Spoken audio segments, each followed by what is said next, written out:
الحمد لله رب العالمين والصلاة والسلام على المبعوث رحمة للعالمين نبينا محمد وعلى آله وصحبه أجمعين ومن تبعهم بإحسان إلى يوم الدين. وبعد, chers frères et sœurs, nous commençons ce soir l'étude d'un livre concis sur les fondements de la croyance islamique, qui est l'œuvre de l'imam, le grand savant, le cheikh Abd al-Rahman ibn Nasir al-Sa'di, rahimahullah ta'ala. Ce cheikh fait partie des plus grands savants du siècle dernier. Il est né en l'an 1307 de l'Hégire, ce qui correspond à l'an 1889, selon le calendrier grégorien. Et il est né dans la ville de Unayza, dans le royaume d'Arabie Saoudite. Concernant sa vie de manière résumée, on mentionne dans sa biographie que le cheikh grandit orphelin. En effet, sa mère est décédée lorsqu'il avait 4 ans, puis son père décéda à son tour lorsqu'il avait 7 ans. Il grandit donc sans ses parents. Mais Allah subhanahu wa ta'ala le préserva et le fit grandir sur le bien et la piété. Dès son plus jeune âge, il se fit rapidement remarquer pour son intelligence et son désir d'apprendre la science. Il termina d'ailleurs la mémorisation du Coran à l'âge de 11 ans. Suite à cela, le cheikh, rahimahullah, alors enfant, se consacra à la recherche de la science auprès des savants de sa région. Et il profitait des savants qui venaient dans sa région pour enseigner. Ses efforts dans l'étude de la science étaient des efforts considérables. Il y consacrait jour et nuit, jusqu'à acquérir une science abondante dans l'ensemble des sciences religieuses. C'est d'ailleurs pour cela que, tout en poursuivant l'étude de la science, le cheikh, rahimahullah, commença à enseigner dès l'âge de 23 ans. Et ses élèves furent nombreux. Il ne cessa d'enseigner jusqu'à être la référence des étudiants en sciences dans sa région. Et parmi ses élèves les plus célèbres, il y a l'éminent cheikh Muhammad ibn Salih al-Uthaymin, rahimahullah. Donc la grandeur de ce cheikh nous indique la grandeur de son enseignant qui est l'imam al-Sa'di, rahimahullah. Concernant sa manière d'être, le cheikh était connu pour ses nobles comportements. Il faisait preuve d'une grande humilité envers l'ensemble des gens, que ce soit avec les adultes ou les enfants, les pauvres ou les riches, il ne négligeait personne. Il était aussi connu pour les efforts qu'il fournissait afin de faire parvenir le bien aux gens, que ce soit par l'enseignement ou encore l'aide aux nécessiteux, car le cheikh prenait soin de s'enquérir au sujet de la situation des nécessiteux autour de lui, et plus particulièrement les veuves, les orphelins et autres parmi les gens dans le besoin. Également, il faisait parvenir le bien aux gens par le bon conseil, ou toute autre manière qui était en sa capacité. Une simple assise ordinaire, en compagnie du cheikh, se transformait rapidement en une assise de science profitable. Il enseignait le bien aux gens partout où il se trouvait. Et il l'enseignait de manière agréable, car il veillait à transmettre à chacun les connaissances dont il avait besoin, en s'adressant à chaque personne de la manière la plus convenable, de sorte à ce que cette science soit transmise puis acceptée et mise en pratique. Et ceci fait partie des fruits profitables de la science du cheikh, rahimahullah ta'ala. Car le cheikh avait une grande connaissance dans l'ensemble des sciences religieuses, comme on l'a dit. Il avait de grandes connaissances du fiqh et de ses fondements, et il donnait une grande importance aux livres de Cheikh al-Islam, Ibn Taymiyyah, et de son élève Ibn al-Qayyim, rahimahumallahu ta'ala. Et ceci se ressent à travers la lecture de ses ouvrages dans lesquels on retrouve l'empreinte de ces deux imams à travers sa manière d'écrire. Et le cheikh rahimahullah a écrit de nombreux livres, qui sont des livres très bénéfiques, dont les musulmans, les étudiants en sciences et les savants ne cessent de profiter. Parmi ses ouvrages les plus connus, il y a son célèbre tafsir, l'exégèse du Coran, connu sous le nom de Tafsir al-Sa'di.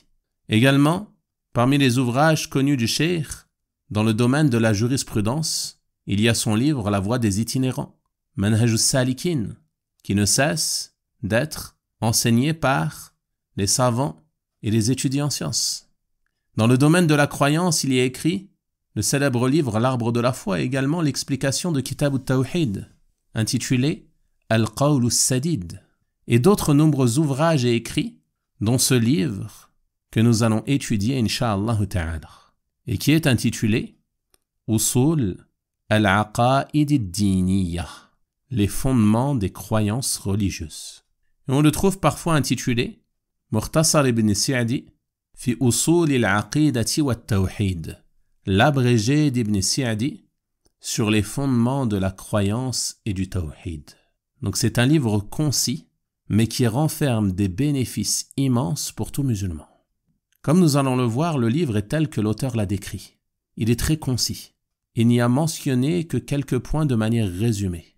Et ce livre se divise en la mention de 5 fondements faisant partie des fondements les plus importants de la croyance.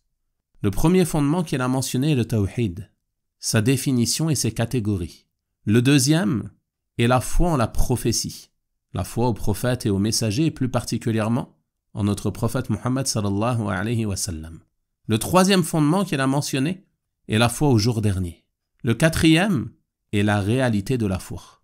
Et le cinquième concerne la voie des gens de la sunna dans le domaine de la science et de sa mise en pratique. Donc comme vous le voyez, ces fondements font partie des fondements les plus importants de notre religion. Et plus particulièrement les 3 premiers. Car la croyance tout entière repose essentiellement sur ces 3 fondements. La foi en Allah, la foi aux prophètes et la foi au jour dernier. Cheikh al-Islam, Ibn Taymiyyah rahimahullah ta'ala a dit « Le tawhid et la foi aux messagers sont inséparables. De même que la foi aux messagers et la foi au jour dernier sont inséparables. » Puis il a dit rahimahullah « Ces 3 fondements qui sont l'unicité d'Allah et la foi en ses messagers et au jour dernier sont donc inséparables avec les œuvres pieuses. » Fin de citation de la parole de Cheikh Ibn Taymiyyah rahimahullah ta'ala. Il est donc d'une importance capitale pour le musulman de s'instruire au sujet de ces fondements, car ils font partie des fondements de la croyance. Et avant de commencer la lecture du livre, j'aimerais tout d'abord que l'on se rappelle qu'est-ce que la croyance et pourquoi est-ce si important de l'étudier. Donc tout d'abord, qu'est-ce que la croyance, al-aqida? Qu'est-ce qui est visé lorsqu'on parle de aqida? L'éminent cheikh, l'imam, le grand savant, Salih al-Fawzan, hafidhahullah ta'ala, a dit dans son livre Aqidat al-Tawhid, la croyance de l'unicité, définissant la croyance. Dans la langue arabe, le mot aqida, que l'on traduit par croyance, vient du mot al-aqd, qui désigne le fait de nouer, d'attacher une chose. Lorsqu'on dit « je crois en telle chose », cela signifie « j'y ai noué mon cœur ». J'ai attaché mon cœur à cette chose. Puis il dit qu'Allah le préserve. La croyance est donc une œuvre du cœur, qui est que le cœur a foi en une chose et y adhère. Et religieusement parlant, la croyance désigne la foi en Allah, en ses anges, en ses livres, en ses messagers, au jour dernier et au destin, qu'ils soient bons ou mauvais. Et ce sont les piliers de la foi. Fin de citation de la parole du Cheikh Al-Fawzan, hafidhahullah ta'ala. Donc on tire de cette définition globale et résumée 2 bénéfices qui sont d'une grande importance. Le premier est que cette croyance, c'est une chose fermement ancrée dans le cœur de la personne. Une chose à quoi le cœur est attaché. Donc la croyance, ce n'est pas seulement une prétention. Ce n'est pas une simple parole de la langue ou une chose que l'on prétend, mais c'est un attachement du cœur, une chose qui est nouée dans ton cœur et à laquelle tu te cramponnes fermement. Le deuxième bénéfice que l'on tire de la parole du cheikh est que cette croyance, elle est fondée sur 6 piliers, qui sont les piliers de la foi. Et la croyance authentique, elle consiste donc à adopter une bonne croyance concernant chacun de ces piliers. Car on va trouver des groupes parmi les groupes affiliés à l'islam qui se sont égarés dans le domaine de la foi en Allah par exemple, notamment dans le domaine des noms et des attributs d'Allah.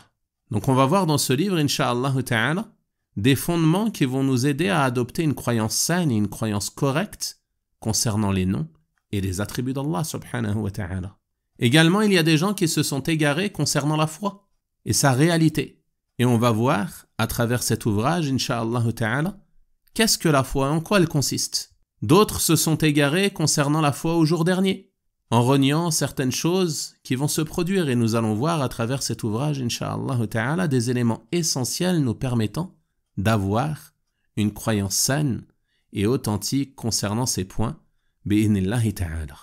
Donc la croyance est la base sur laquelle repose l'ensemble de tes œuvres. Si elle est bonne, le reste sera bon, Inch'Allah ta'ala. Et si elle est mauvaise, le reste sera certainement mauvais. Et c'est pour cela que l'on doit donner la priorité à la croyance. C'est pour cela qu'on doit y accorder une grande importance. La croyance, mes frères et sœurs, est la base de la religion. C'est pour appeler à la croyance authentique qu'Allah subhanahu wa ta'ala a envoyé l'ensemble des prophètes et des messagers alayhimus salatu wassalam. Allah dit dans le Coran, au verset 36 de Surat An-Nahl, وَلَقَدْ بَعَثْنَا فِي كُلِّ أُمَّةٍ رَسُولًا أَنِ اعْبُدُوا اللَّهَ وَاجْتَنِبُوا الطَّاغُوتَ. Nous avons envoyé dans chaque communauté un messager pour leur dire « Adorez Allah et écartez-vous du tarout ». C'est cela le message de l'ensemble des prophètes et des messagers alayhimus salatu wassalam. Ils sont tous venus appeler à cette croyance authentique. Et c'est par cela qu'ils ont commencé. Tous ont débuté leur prêche par l'appel à vouer un culte exclusif à Allah subhanahu wa ta'ala. Adorez Allah, vous n'avez pas de Dieu en dehors de lui. C'est-à-dire, il n'y a pas de vrai Dieu en dehors de lui, il n'y a pas de Dieu méritant l'adoration, si ce n'est Allah subhanahu wa ta'ala. Quant aux faux dieux qui sont adorés en dehors de lui, ils ne méritent pas cette adoration et leur adoration est vaine. C'est pour cela que tous les prophètes et tous les messagers alayhimus salatu wassalam ont commencé leur prêche par cela. Et parmi eux, notre prophète Muhammad sallallahu alayhi wa sallam, qui a commencé son prêche par l'appel à cette parole immense qui est La ilaha illallah. Il n'y a pas de Dieu en droit d'être adoré sauf Allah. Et lorsqu'il envoya Mu'adh, radiyallahu anhu, en tant que prédicateur au Yémen, il lui dit « Tu te rends certes vers un peuple des gens du livre, que la première chose à laquelle tu les appelles soit qu'ils vouent un culte exclusif à Allah. » La première chose. Ne les appelle à rien d'autre avant cela. Commence par les appeler à vouer un culte exclusif à Allah. Car tant qu'ils ne vouent pas un culte exclusif à Allah, aucune autre action, aussi bonne soit-elle, ne sera acceptée d'eux. Et aucun péché, aussi grave soit-il, ne leur sera plus nuisible que le fait de donner des associés à Allah. C'est pour cela qu'il lui ordonne de commencer par l'appel au tawhid, l'appel à vouer un culte exclusif à Allah.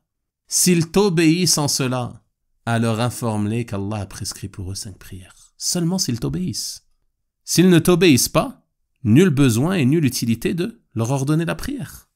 À quoi leur servirait-il de prier s'ils ne vouent pas un culte exclusif à Allah? En effet, même si la personne fait les 5 prières, donne sa zakat, jeûne le mois de Ramadan, fait le pèlerinage, et qu'elle est assidue à toutes sortes de biens et de bonnes actions, et qu'elle délaisse les péchés et les mauvaises actions, si en parallèle de cela, elle donne des associés à Allah, elle invoque autre qu'Allah, elle sacrifie pour autre qu'Allah, comme pour les morts, les tombes, les mausolées, les marabouts, et ainsi de suite. Elle invoque autre qu'Allah, Al-Hussein, et Ali, ou autre chose semblable, parmi les formes de polythéisme qui sont commises par les gens. Si la personne fait cela, aucune de ses œuvres ne lui sera utile si elle meurt dans cette situation. Ses œuvres seront vaines. C'est pour cela que l'on donne une importance capitale à l'étude de la croyance et plus particulièrement du tawhid. Car la croyance est la base sur laquelle repose le reste de ta religion. Si elle est bonne et authentique, ce qui suit sera bon et authentique, incha'Allah ta'ala, mais si elle est mauvaise et corrompue, ce qui suit sera mauvais et corrompu. Et personne ne peut tirer profit de l'accomplissement d'une œuvre de bien, quelle qu'elle soit, s'il ne voue pas le culte exclusivement à Allah subhanahu wa ta'ala et qu'il ne délaisse pas le shirk, qu'il ne délaisse pas l'adoration d'autre qu'Allah subhanahu wa ta'ala. Et c'est d'ailleurs pour cela que l'attestation de foi est le premier pilier de notre religion. Ashhadu an la ilaha illallah. J'atteste qu'il n'y a de Dieu en droit d'être adoré qu'Allah. C'est ainsi qu'on entre en islam, en ayant la ferme conviction de la véracité du sens de ces paroles. Donc la croyance, c'est la base sur laquelle tu vas fonder ta religion. Et c'est pour cela que l'on commence par celle-ci en toute chose. Que ce soit dans le prêche, comme l'ont fait les prophètes et les messagers, alayhimus salatu wassalam, ou bien même dans l'apprentissage, dans l'éducation des enfants, et également dans l'enseignement. La première chose à laquelle on invite les gens est de vouer un culte exclusif à Allah. La première chose qu'on enseigne aux enfants est qu'Allah subhanahu wa ta'ala est unique, qu'il est le seul en droit d'être adoré, et que l'adoration de tout autre que lui est vaine et rejetée. Ceci est d'une importance capitale. Et lorsque tu souhaites apprendre ta religion, la chose sur laquelle tu dois principalement te concentrer est l'étude de la croyance. Mais combien sont ceux aujourd'hui qui ne donnent pas à la croyance sa juste valeur? Combien sont ceux qui ne sont pas intéressés par les cours de croyance, les livres de croyance? Combien sont ceux à se détourner de cet apprentissage? Combien sont ceux à trouver l'étude de ces sujets comme des sujets lourds à aborder? C'est pour cela que l'on a besoin de patience, comme on l'a vu hier dans le cours de hadith. La patience dans l'obéissance à Allah, entre dans cela la patience dans l'étude de la science religieuse et plus particulièrement la patience dans l'étude de la croyance. Et nul parmi nous ne doit penser que la croyance est acquise. Car le fait de penser cela démontre que l'on n'a pas réellement saisi la croyance. Car nul parmi nous ne peut prétendre maîtriser ces sujets. Nous avons tous besoin de faire des grands efforts dans l'étude de cette croyance authentique. Nul parmi nous ne peut prétendre avoir maîtrisé les questions de croyance. Nul parmi nous ne peut prétendre que la croyance authentique est vraiment ancrée dans son cœur. Et nul parmi nous ne peut prétendre être à l'abri de toute déviance. Quel que soit ton niveau de connaissance, si tu es ignorant, tu dois apprendre la croyance. Si tu as des connaissances, tu dois apprendre la croyance. Tu dois te remémorer les questions de croyance, jusqu'à ce que celles-ci s'ancrent fermement dans ton cœur.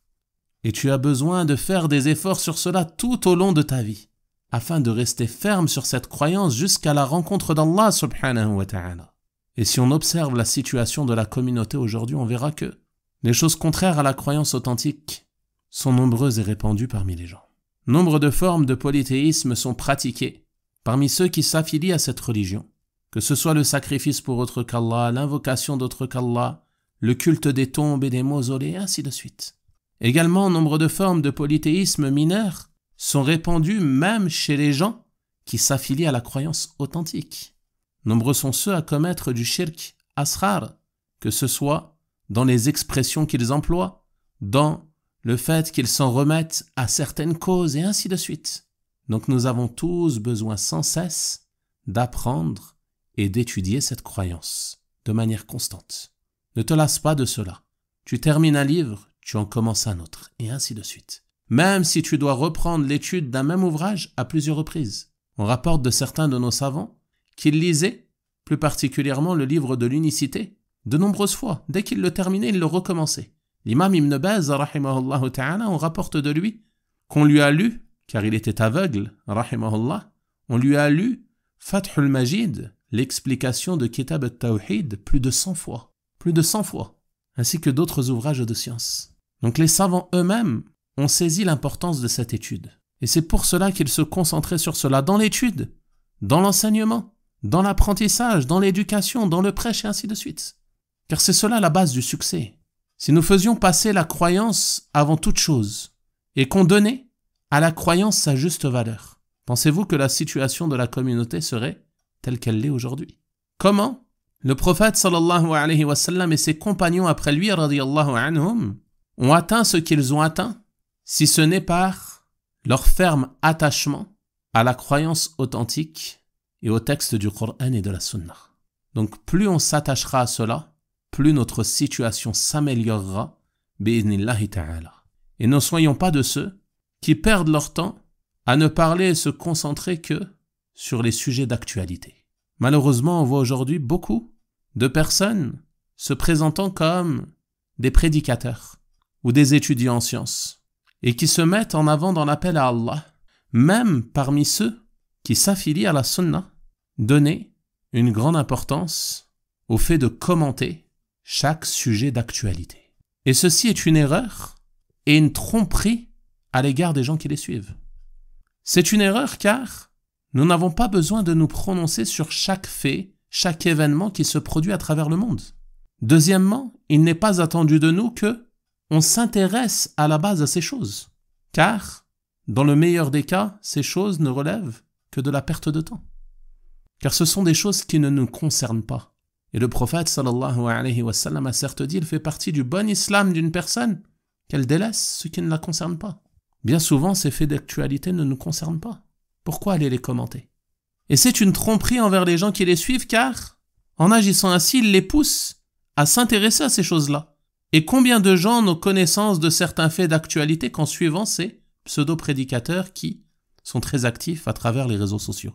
Le rôle du prédicateur, le rôle de l'enseignant, c'est d'orienter les gens vers ce qui leur profite, de les orienter vers l'étude de la science profitable, et plus particulièrement la science de la croyance, la science du tawhid, leur enseigner les bases solides leur permettant de se cramponner fermement à notre noble religion.